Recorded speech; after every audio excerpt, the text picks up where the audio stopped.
Hello, and thank you so much for joining us today. I'm Tommy Marzella, a marketing manager for IgnitionOne, and I'll be moderating the discussion. In today's agenda, we are going to provide you with details on the latest trends in mobile search, as well as tips for planning your 2015 holiday search that will impact your strategy development. From there, we are going to discuss how to optimize ad creative for mobile, explain why context matters, and conclude with the best practices on how to engage with holiday shoppers. As a reminder, this webinar will be recorded and a playback will be shared shortly after. If you have any questions or issues during the session, be sure to get in touch with us using the chat functionality of the platform in the lower left-hand corner. We'll have time for Q&A at the end.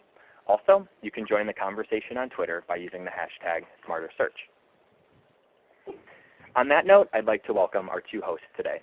Our first host is Dave Ragals, who serves as the Global Managing Director of Search for IgnitionOne, where he runs the company's global search marketing business. Our second host is Rob Lenderman, who is the Chief Operations Officer at Boost Media and co-founder of the company. Rob oversees ongoing business operations within Boost Media. I'd like to now pass it over to each host for a quick moment to describe their business offerings. Rob, can we start with you? All right, thanks, Tommy. So this is Rob. So Boost Media is a business that's focused on increasing performance and learnings for companies, enterprise to mid-tier companies, retail, a number of different things. Our software and services helps people to understand the right creative, where to run it, what messages to use, and pull that out of their data and increase their performance. Great, thanks so much. And Dave? Yeah, thanks, Tommy. IgnitionOne is a global marketing cloud leader. Our proprietary digital marketing suite provides an integrated suite of solutions across search, display, website personalization, email, et cetera, and all of that built around a powerful customer data management platform at its core. Great, thanks so much. And with that, I'd like to hand it over to Rob to talk about the rise of the smartphone. Sure.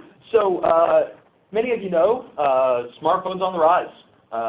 The data shows us that 71% of Americans own a smartphone. When you look at it from a millennial perspective, it's actually 85%.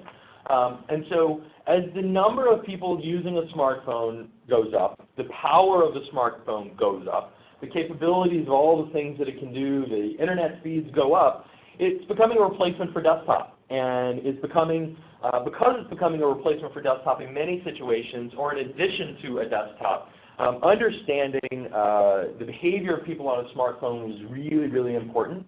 And that's part of what we're going to talk about today.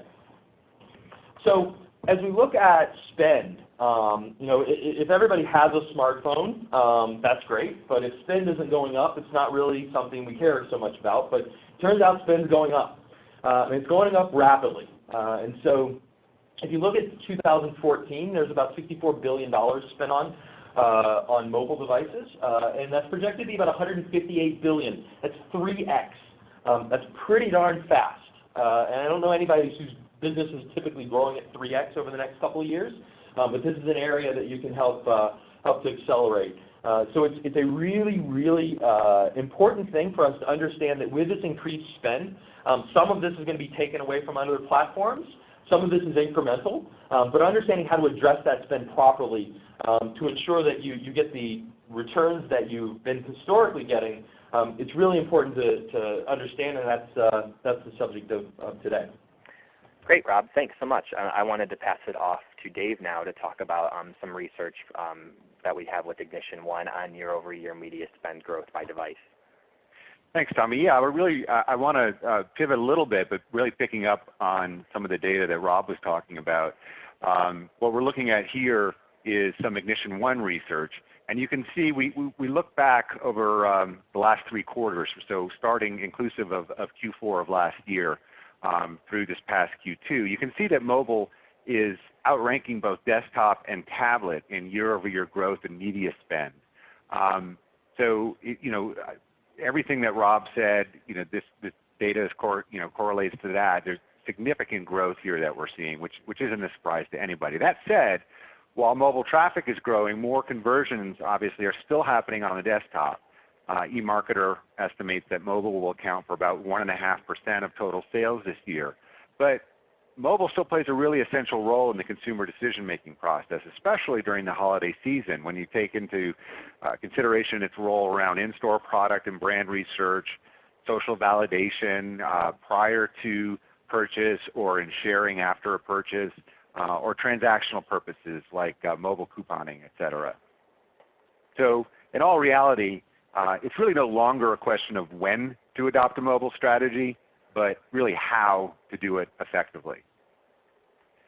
So according to research from Microsoft and Ipsos, consumers are relying on their mobile devices throughout the path to purchase, from research through purchasing and sharing. So no surprise there. Even so, wherever people convert, either on their desktop or in store, research still shows that they're primarily using mobile devices for upper funnel activity.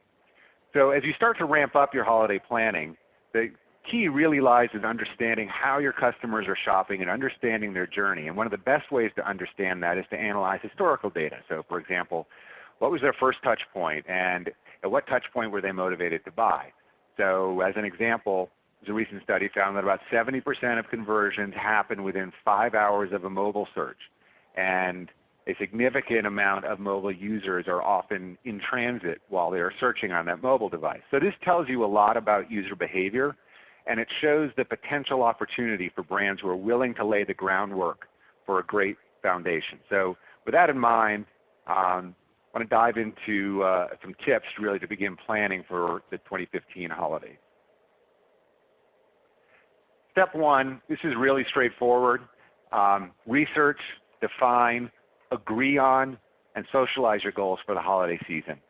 It sounds obvious, but this part about agreeing on it is often overlooked, and it can't be overstated how critical this is. Gather your key players into a room. Decide exactly what you are looking to achieve this holiday season. Something more definitive than obviously we want to sell more widgets. Make sure to have all the resources and data you need and focus on analyzing and evaluating the data that you have with you. So the first thing you need to know, obviously, or one of the first things you need to know is your budget. Obviously, you're likely aiming to spend as efficiently as possible, but how much are you willing to spend? Do you actually have the green light to spend an unlimited budget as long as you're hitting your ROI? If so, great. But if not, how do you plan to allocate your budget throughout the season if it is indeed a limited budget? From there, you can start setting targets based on the changes and performance from the previous year. Listing out your targets and making sure that all stakeholders are on board is extremely important. This is what I was talking a little bit about before. Cannot let lingering silos cause stoppages or other inefficiencies during this peak season. So this is the absolute best time to bring everyone together and make sure they are on the same page. Some of the considerations might be, aside from revenue, what are you considering as your success criteria? Is it just revenue? Is it sales volume? We have a number of clients who optimize to gross margin. I'll be talking about that a little bit more. Are you looking to drive store visits? Is that a primary or a secondary metric? Offline sales? All these things are things that need to be determined up front just to make sure everybody's really rowing in the same direction.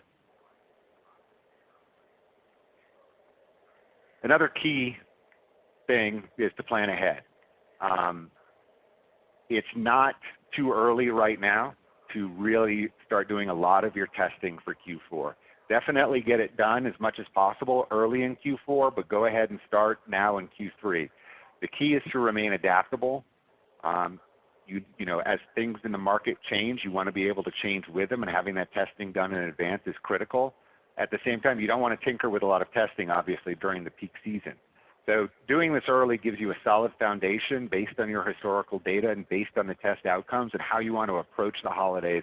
It still leaves you that room for adaptability. You can set a strategy and stay on course to implement changes that may happen in the marketplace. At any moment, inventory can change. You might run low on product Y, or you need to cut prices on product Z. So be prepared. Coming together as a team and breaking down all these internal silos, I know I keep harping on that, it will really help you know how to manage and handle the unexpected moments that are undoubtedly going to come up, along with obviously determining how to best work together as a team for your strategy.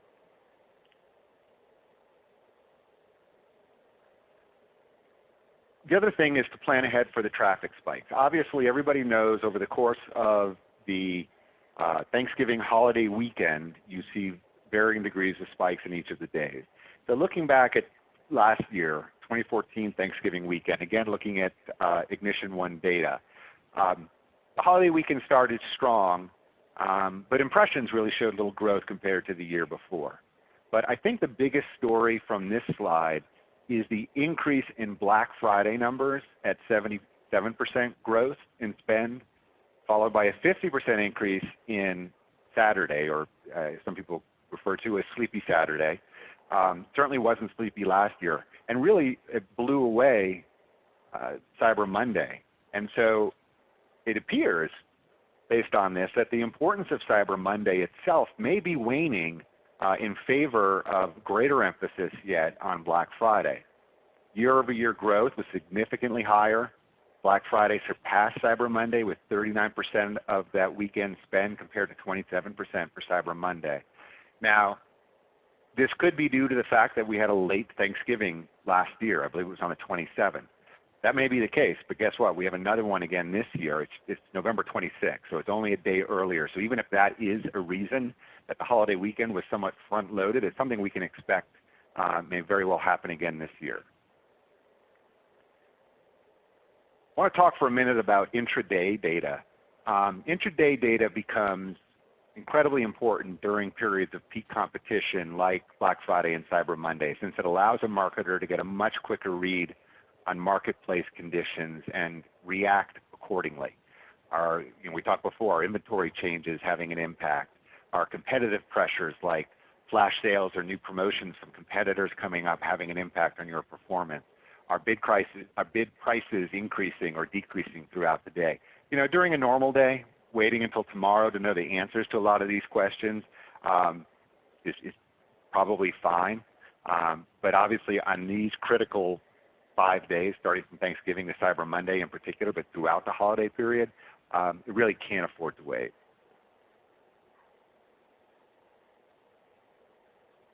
I talked before about what your primary and secondary metrics might be, and is it revenue or is it something else? We have a lot of clients, as I mentioned, who use margin optimization. Not all revenue is alike.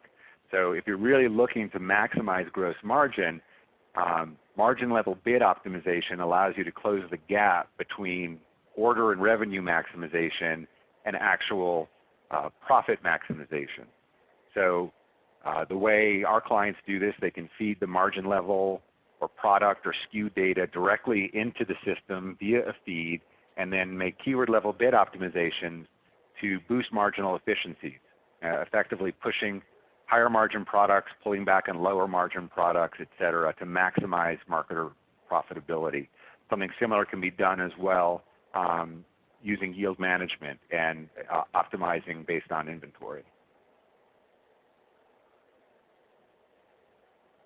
Obviously, we're talking a lot about mobile here today, so take control where the engines let you.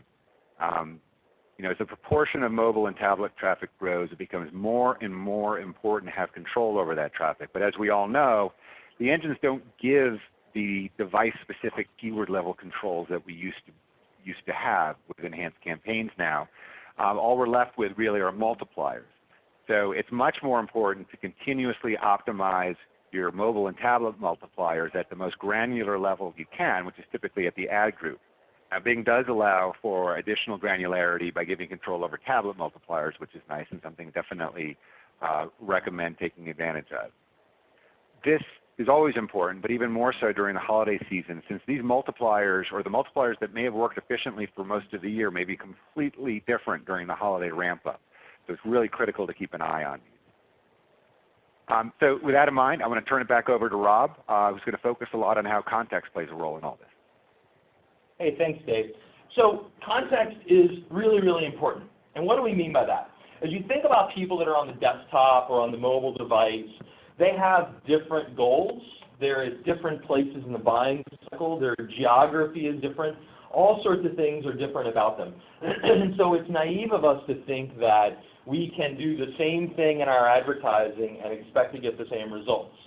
So as you look at this, You want to take advantage of this opportunity. But just because someone's different isn't a bad thing. It's actually a good thing because you get to talk to them in a different way and potentially increase their response rates above and beyond what you're used to. So one of the issues here is that as people move more and more to mobile, we have to start breaking our advertising apart and get into understanding the context. Target and Amazon are reporting last year during the Christmas holiday season that roughly 60% of all of their traffic came from mobile. And imagine a world where their creative was targeted towards desktop, and we'll see a number of examples in a moment. Their performance would have suffered. Now, these guys are pretty successful, so they're not that naive, but that's the kind of thing that can happen to you as more and more stuff moves online. As you think about desktop users, they're conducting heavy research before they pull the trigger. They're typically buying online. They have more time to browse. The experience is different because of the screen size. The mobile user is on the go, seeking information, quick digestible facts, where to go, what to do. They're less patient. They have a smaller screen. And they're usually near your store if you have a physical store. So it's really important to understand how this changes. So as we look at things to pay attention to, there's a couple of things. One is the location. If you think about how someone who's on a desktop is stationary, they're not near your stores necessarily. Now, they may live down the street, but they're not necessarily near a particular store, and they don't really know how geography is going to change a whole lot. Whereas mobile people, they're on the go. They're on a bus. They're walking down the street. They may be near your store. They may not be near your store. So it's important to think about location. Intent is another. As you think about intent, depending on what device you're on and where you're at, it's going to change what you're looking for. Early in the buying cycle, for instance, is something that a mobile user may be doing, but they're not really necessarily going to sign up for your newsletter on their phone. It's kind of a pain. The desktop user, however, has capabilities that pre-fill. It makes it much easier. So you want to think about the intent based on what device they're on, but also what they're searching for and where they are in the funnel. The other is the device itself. The physical nature of the device can cause problems or present opportunities, depending on how you want to look at it. So the desktop is big space, big real estate, lots of things you can talk about because you have tons of real estate. As you get to a smaller and smaller device, the experience has to change.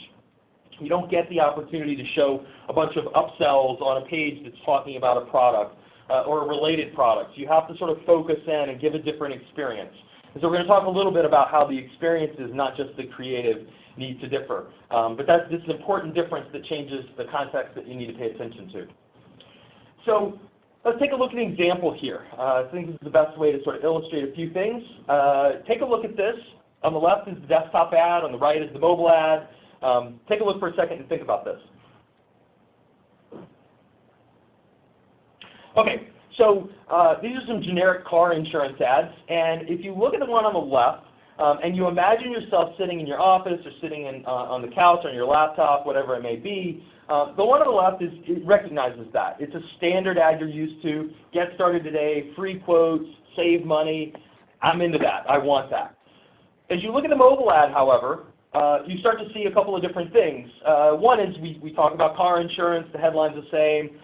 We talk about the free quote on your phone, really important. We're already setting you up for success by telling you that you are in a experience that is going to be mobile optimized. And then we continue the value proposition, so the $500. So one of the things to think about is that ads don't necessarily have to be 100% different. It's that you target them to the person that you're going after based on that context. So we've talked about call extensions and value props and mobile friendly. Some are in both ads. So what does this mean? We call these marketable moments. These marketable moments are that instantaneous moment where you have the opportunity to influence someone. And if you think about it, it's a human marketer and a human consumer. They're communicating through one little tiny piece of creative with all of this technology backing it up in terms of targeting and bidding and all these things. And so it's this tiny little point of failure. And so what we have to do is we have to find the right thing at the right time for the right person in the right place. And so that's where there's an infinite number of these things. So it's too big to tackle if you think about it that way. So now we're going to break it down a little bit and make it easier to understand and how to sort of tackle this problem. So there's 4 mobile moments. Google's defined these. We use theirs as a very good framework for thinking about this. They've defined 4 moments, and so we're going to look at all 4. The first is I want to know moments. I have a question. I need instant access to information because I need to know when the bus is going to come by, whatever it may be. The data suggests that 65% of online consumers look up more information online versus a year ago. So people are changing. They're changing their behavior, which is part of why all of this is important, is that now they're looking for information not on their desktop. You used to get up off the couch and go get your laptop and look it up. Now you're pulling out your phone, you're walking down the street, and you're looking for something that you need to know right now. They're impatient. Let's go to the next moment here. So we look at I want to go moments. So I want to go moments are where I need to go from A to B. I need to go from one place to another, or I need to go eat, I need to go shop, I need to go get my car fixed, whatever it may be. Those are things that typically are only happening on your cell phone. The data shows us that there's a 2x increase in the near me search interest in the past year. So people are getting on their phones and they're saying, I want a Chinese restaurant. And you may remember, the old days, like last year, we were looking at a map and we were figuring out where we were and we were going by that and trying to find something. Now people are sort of using the technology to say, look, this is near me. What's going on near me? So you want to think about how your marketing adjusts people that are near your location. The next moment, the third moment, is the I want to do moments. So these are the things where you want to you have a home project you want to do, you have a task you want to do, you want to figure out how to get something glue off of your table you spilled, and all sorts of things. So these are moments where you have to look something up and you need a little bit of help with how to do something. The data shows 91% of smartphone users turn to phones for ideas while doing a task. You're doing something, you need a little help, you want to watch a YouTube video, whatever it may be, you need a product to address your needs at that very moment. That's what you're doing. So the next one is I want to buy moments. So I want to buy moments are where we're looking at I need to buy something and I want to understand the price, I want to understand the availability, is it the latest model, all sorts of things. So those are the ones that you're typically in the store many times. I do this all the time, go to the store, look at something, check the price, make sure I don't have a cheaper price somewhere else or down the street, and balance that out, whether I buy it there or somewhere else. 82% of smartphone users turn to their smartphones while in the store to decide what to buy. Reviews, as well as in-store discounts, all of those things can help to drive performance, and we'll look at a few examples in a second. So let's look at marketable moments and how they require relevant creative.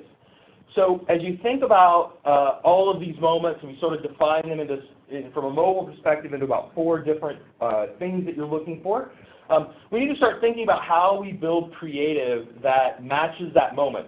At the end of the day, it needs to be optimized for that moment of engagement and leave the customers feeling like we're listening to them, we understand their needs, and we're the right person to do business with. And that's really, really important to get that sale.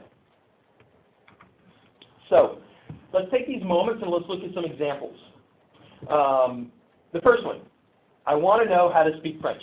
So as you think about the holiday season coming up, we're going to go on vacation, and I want to figure out how to tell the taxi driver to go here, go there, and stop, and count money, and pay for things, and all sorts of stuff. So take a look at both of these ads, desktop and mobile, and see what you think.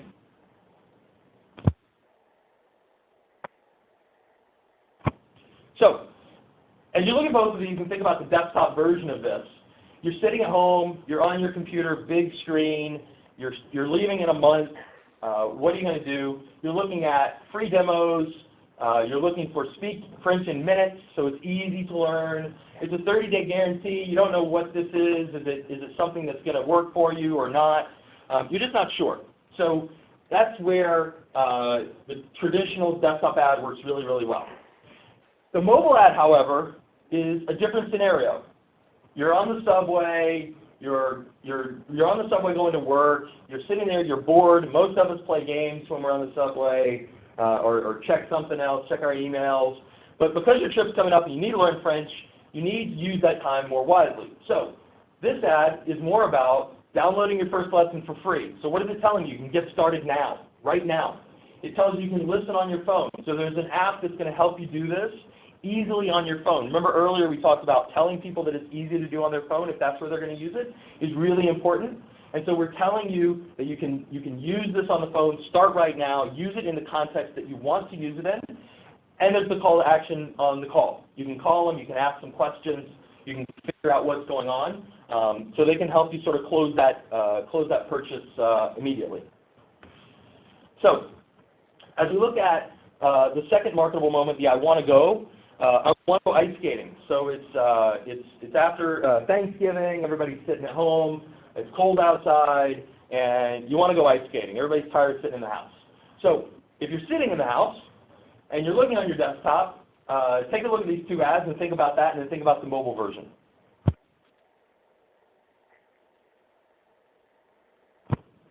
Okay, so everybody in the house is driving you crazy. You're sitting there and you want to go ice skating and you're sitting at your desktop. What are you doing? So you're thinking about a family-friendly ice skating because they're driving you crazy. You're reading reviews, making sure that it's a legit place. You're making sure that you can buy the tickets online because nobody wants to go down there and stand in line for 30 minutes to get the ticket when you can do it online. So it's addressing those kinds of things that you want to do at home. However, as you think about the mobile version of this, you're not sitting at home. You're actually already at the mall, and the ice skating ring is out in the parking lot or out in the park somewhere or down the street. And so you want to address people as they're sitting there, they're walking around there in a different way. Examples are things like it's nearby, it's open late, mall closes at 9 or 10 at night, you can still go. You can reserve on your mobile phone. So this is what we were talking about earlier, is if you know someone is nearby, you can use this to drive their engagement by saying, hey, look, I'm going to ice skating, I don't know, maybe, maybe not, but hey, they're giving me a discount for buying it on my phone, like I'm there. And then you can call them. You can ask questions, how busy is it, all sorts of things. And that it's much easier to do in a mobile world than it is in a desktop world where you have to go pick up and find your phone. So one of my favorites, I want to do. So what do I want to do here? I have a task, I want to deep fry a turkey. For those of you that haven't deep fried a turkey, do it. It's delicious. You can buy the deep fryer for like $50 at the big box stores. So take a look at these, desktop and mobile versions, and look at how we're addressing it in a different way, and we'll talk about it in a second.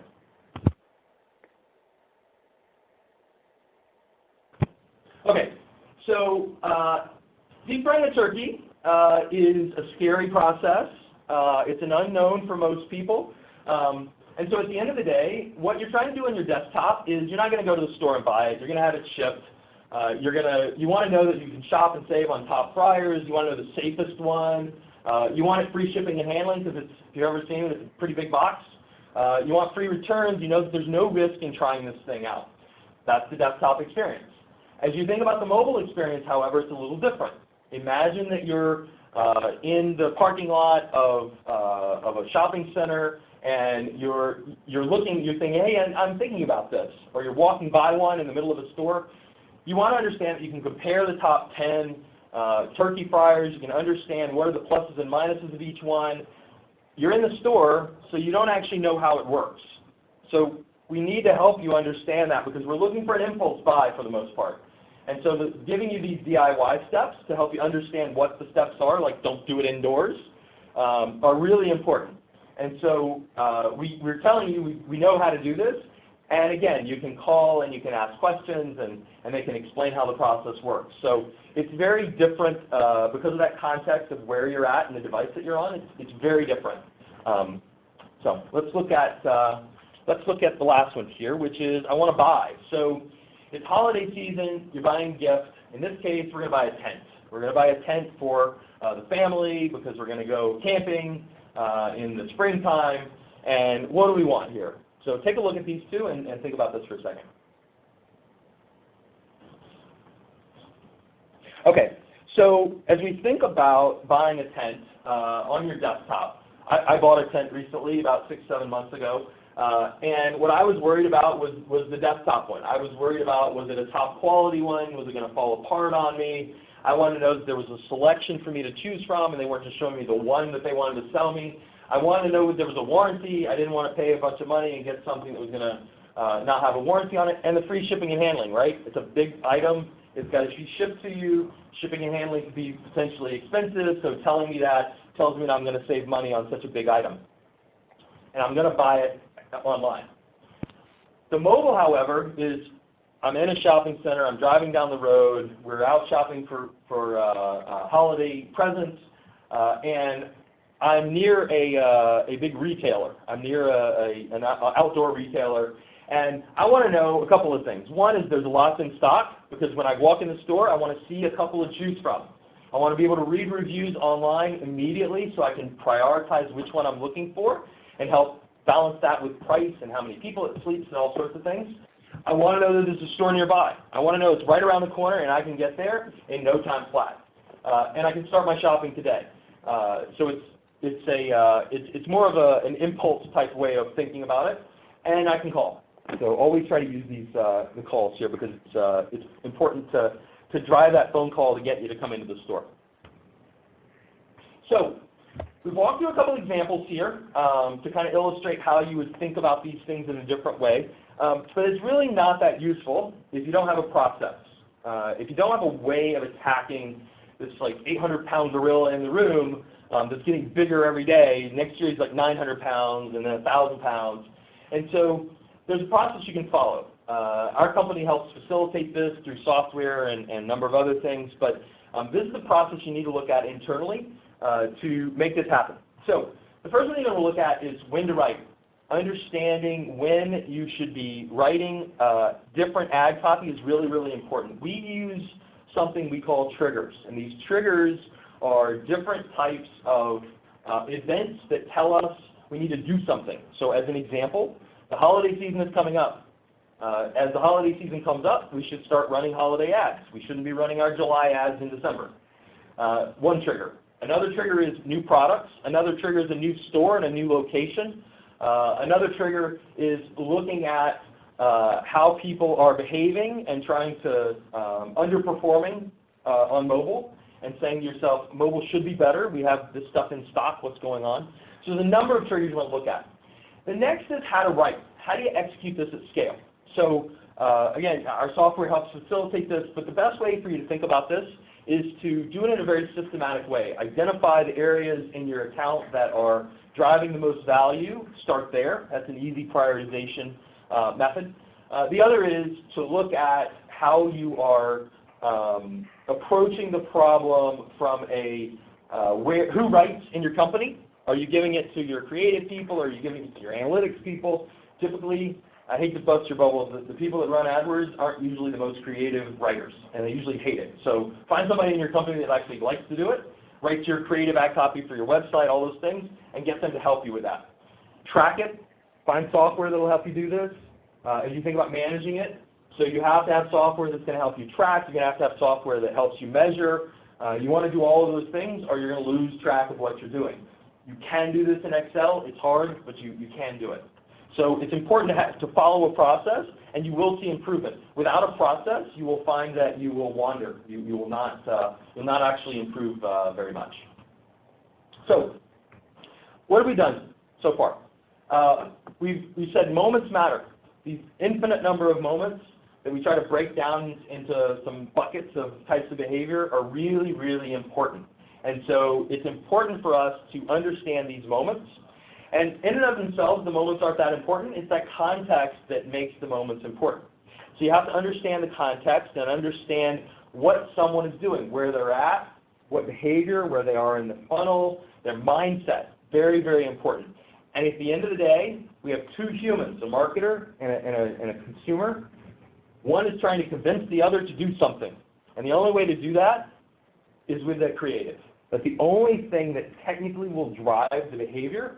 And so it's really, really important for us to understand that the creative matters and how to go about making that creative fit the scenario and fit the person to drive the performance that you're looking for. Great. Thank you guys so much. So right now, from from that, we have the 10 best practices that you should know. So this is a compilation of both IgnitionOne and Boost Media. And so, Rob, did you actually want to start off with the first half of that, and then we can transition into Dave as well? Yeah, no problem. No problem, Tommy. So as you think about this, there's a couple of things that you should think about. One is at least one mobile preferred ad in each of your ad groups. So many of the engines, the Bing engines, the AdWords engines allow you to target based on device type, and it's important that you have that ad in there. Now, day one, most people just copy. They just copy one to the other. They bid a little different, things like that. That's the first step to take. But at the end of the day, in order to get the performance that you're looking for, the messaging has to change. So always have one. Otherwise, you're doing nothing. At least bid differently. And then as you go forward in that process that we talked about, make sure that you are changing the ads appropriately. The second is create and test multiple ad variations. It does no good for you to create ads that are one-shot done. If you create something the very first time, the likely scenario is that it's mediocre at best. And so you have to use that process of learning that continues the cycle of triggers based on performance, and you have to make sure that you're testing multiple ad variations to learn what works and what doesn't. Our company is sort of dedicated to this. This is what we do. And you will find that you will discover things about the behavior of people that you never expected through the testing. And when you do that, you will learn things that you can then push out to other parts of your account and learn a lot more, but also increase your performance exponentially. Send users to a mobile optimized landing page. We sort of talked about this a little bit. We kept touching on it. This is important. If you're going to say in the ad that it's mobile friendly or it's on your phone, things like that, which, by the way, drives a huge increase in conversions and clicks and visitors and performance, it's really important that the experience matches the promise. Otherwise, people bounce, and it won't do you any good. So you really need to make sure that this is right. The experience on the mobile phone, again, context matters. Make it match. Utilize ad extensions is another one. You get more. You get the opportunity for people to call you. They already have their phone in their hand. It's literally one button. Why not take advantage of it? And the last one that's very creative specific is highlighting mobile-friendly experience. We said, if you're going to promise that experience up front, you've got to come through. This is one of the number one drivers. That's easy. There's all these learnings and all this effort that you can put into these things to get really, really good at it. But just simply saying that it's a mobile optimized experience, it's mobile friendly, or however language you decide to use, whatever fits the ad space that you have, is really, really important. And so this is that number one. If you leave and only remember one thing about the creative, this is the one to remember.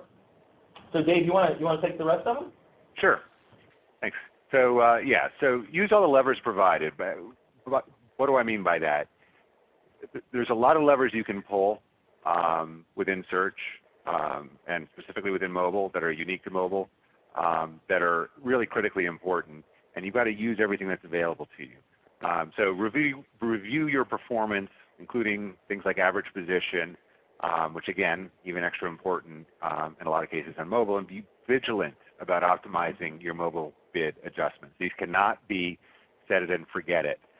Remember, there's limited real estate on mobile devices, so really critical that keep a close eye on these. Account for misspellings, something that people I'm sure are already doing, most sophisticated marketers are already doing, but this is increasingly important now to help offset the potential negative impact of Google's close variant matching. We've talked a lot about creative testing, absolutely 100%, a critical piece of it. We both talked a lot about it. That said, it's important to have evergreen creative on hand. Yes, you always want to be optimizing everything, but you need to be prepared. And should the need arise, you cannot afford to be left without something that you know is at least moderately effective if the market forces your hand. So as you're gearing up for such a peak season, make sure you still have that fail-safe available to you. Call tracking integration is something that a number of our clients are working on, taking advantage of for this click-to-call features. This can allow you to attribute your offline phone orders or any other offline phone activity to your paid search efforts. And this really this does a couple of things. It both enables you to attribute the offline phone activity to paid search and make sure that the channel is getting credit where credit is due, as well as obviously enable you to optimize effectively, because implemented correctly, you can attribute all of these back to the keyword and creative that led to that call, and even have the outcomes of that call depending on what you're using, so that you can really leverage that for your bid optimizations. And lastly, CPCs are going up. So reviewing brand performance is a must. Again, I talked about it a little bit earlier, this time of year as you get into Q4, really make sure that you're looking at how the marketplace is changing.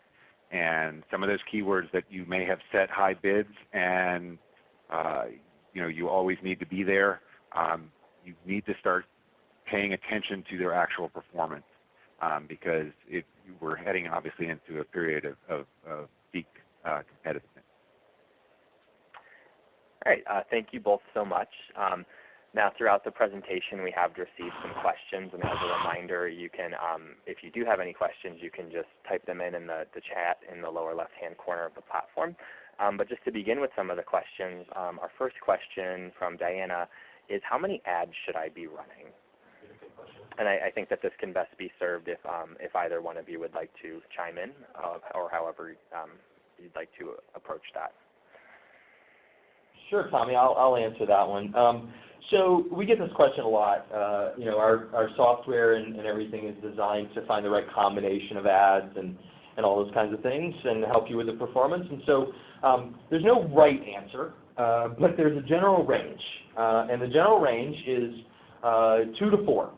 So you may find that running 3, you just can't find 3 that are performing well. Typically the answer really comes down to diversity of ad copy.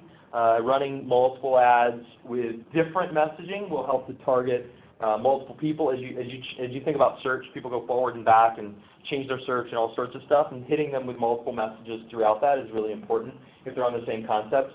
What you don't want is, the answer is not 7, 8, 9, 10.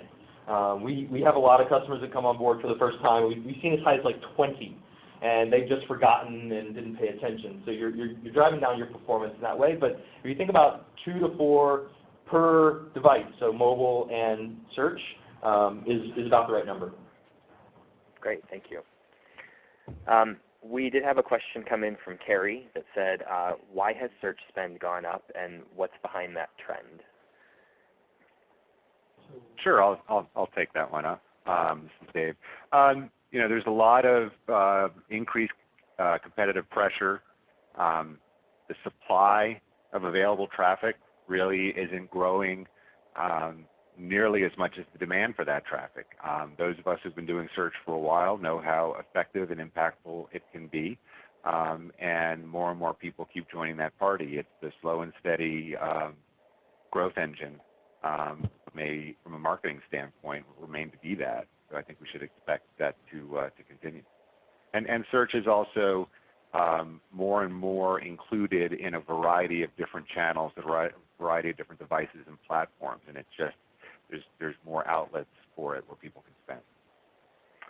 Yeah, we had another question come in from Michael that said, should I be running evergreen content while also running other campaigns?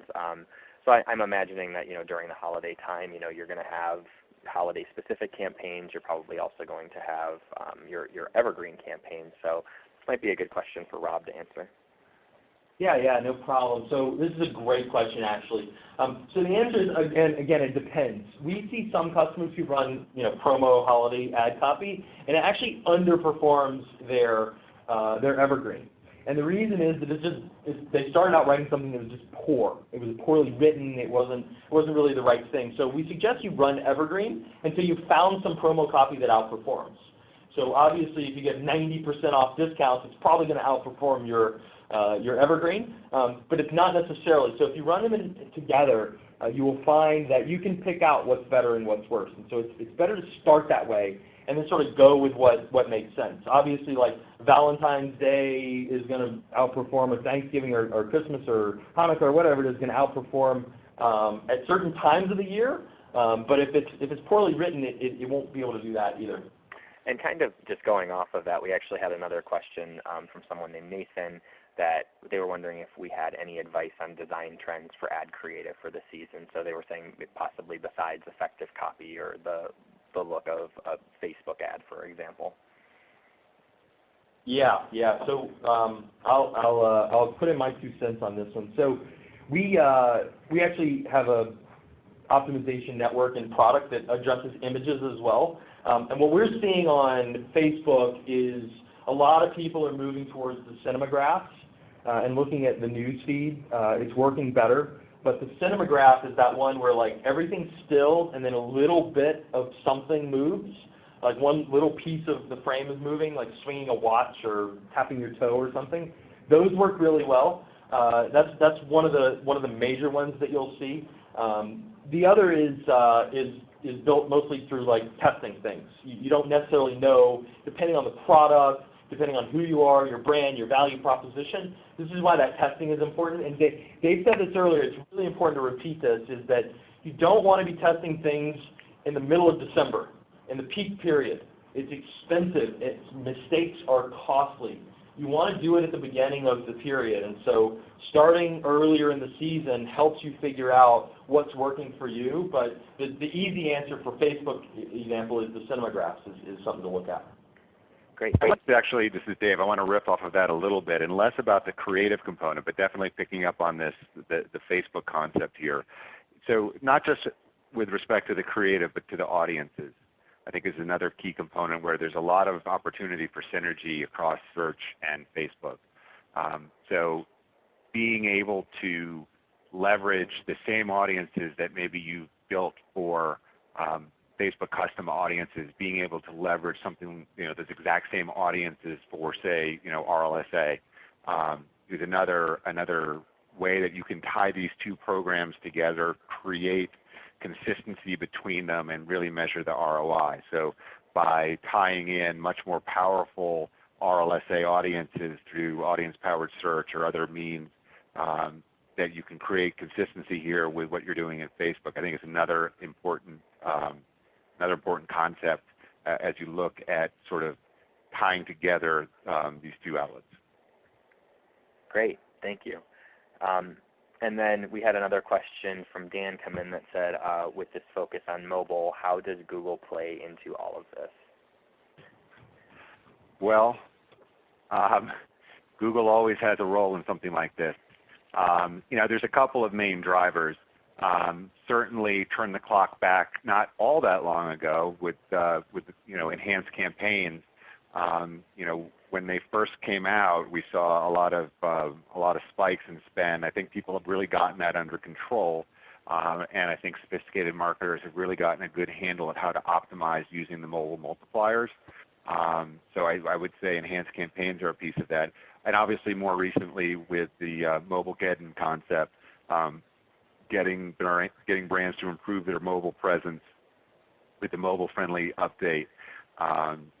We're definitely seeing and expecting to continue to see improved conversion rates and click-through rates on mobile.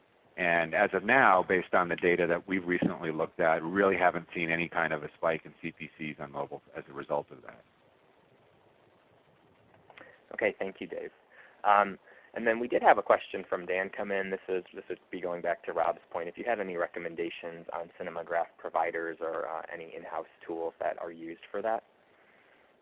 Yeah, I can. So there's two ways to do this. The first is the easiest way, honestly, and the way that I learned about it a long time ago, was to just search for like how to create a cinemagraph. And there's a few free tools. They show you the techniques of how to do it in Photoshop and all these kinds of things. You can kind of think of it as like an animated GIF, but it comes from video and a couple of different things. So that's one way to do it. The other is, I'm going to give myself a plug. Our company does this, and you can actually buy these things from us without purchasing the optimization software. So you're welcome to fill out our form, and somebody will explain how it works, and it takes about a day to get online. And then we had, it looks like our final question just sort of coming in from Marie was, when should I start testing for my holidays? I know that this was something, Dave mentioned in the beginning as well, that and that Rob, you mentioned as well. It can be very costly if you're testing in the middle of December, and also you don't want to be testing because you're going to be missing out on some pretty key moments. You don't want to necessarily be changing your campaign around the weekend of Black Friday. So when do brands want to start testing?